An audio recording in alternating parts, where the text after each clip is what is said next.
Ya, selamat sore Bapak dan Ibu. Kali ini kita berada di sebuah stasiun peninggalan yang merupakan stasiun peninggalan Belanda.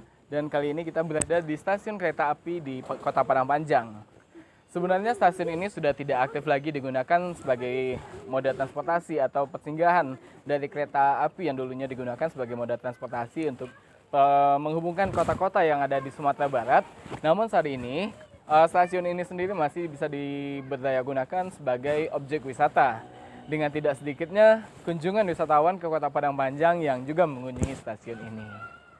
Oke, nanti kita bisa lihat ke dalam lagi bagaimana tentang bentuknya dan apa saja yang ada di stasiun kereta api Padang Panjang ini hingga saat ini. Ayo. Di awal masuk kita memang mesti melihat larangan untuk memasuki daerah ini. Tapi masih banyak wisatawan ataupun kebutuhan fotografi yang masuk ke kawasan ini. Stasiun Padang Panjang ini berada di ketinggian 773 meter di atas permukaan laut. Dan itu sesuai juga dengan ketinggian Padang Panjang, di mana Padang Panjang sendiri memiliki ketinggian sekitar 773 meter di atas permukaan laut.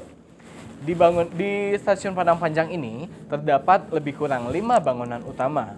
Yang pertama itu adalah kantor stasiun atau ruangan stasiun ini. Yang kedua itu adalah peron, di mana peron itu berfungsi sebagai tempat naik dan turunnya penumpang. Nanti kita akan ke sana. Yang ketiga ada bangunan musola, yang biasanya musola itu digunakan untuk sholat ya, atau melaksanakan ibadah bagi para pengunjung stasiun atau pengguna stasiun.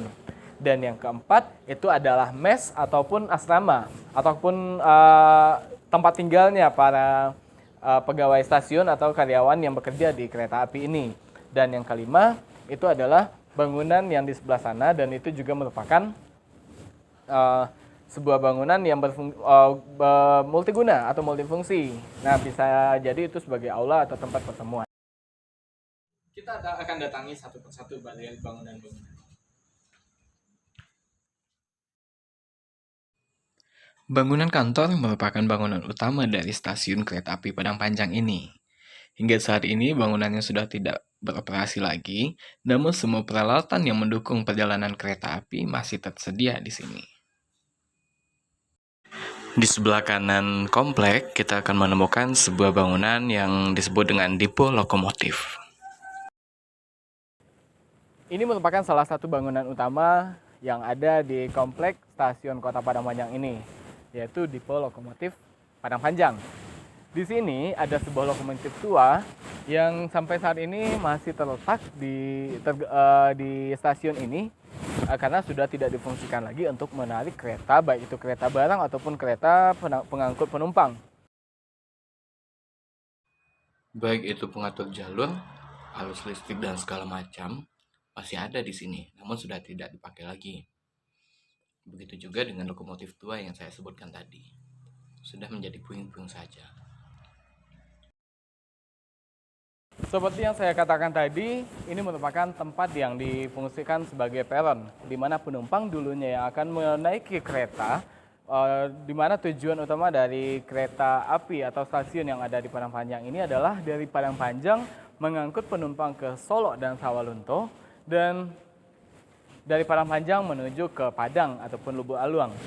Akan tetapi, lebih ibu-ibu dan bapak-bapak ada yang tahu tidak kenapa pada tahun 2004,